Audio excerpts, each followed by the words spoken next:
পুরো শরীরে স্কেল দিয়ে হাত কেটে পার মধ্যে বাইরে এই হাত কেটে দেখেন, এই যে হাত কি করছে দেখেন, বাইরে ভেঙে ফেলতে চাইছে।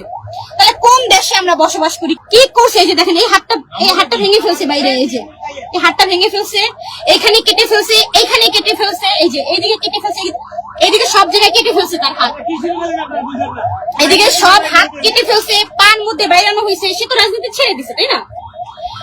অতীতে যা করছে সব বাদ দিয়ে সে এখন স্বাভাবিকভাবে জীবনযাপন করতে চাচ্ছে। দেখেন হাতগুলো কিভাবে ভেঙে ফেলছে, দুইটা হাতই ভেঙে ফেলছে, হাতগুলো কেটে ফেলছে, পার মধ্যে বাইরানো হয়েছে। এগুলো কিভাবে পারে? এগুলো এই কোন সন্ত্রাসী এগুলা?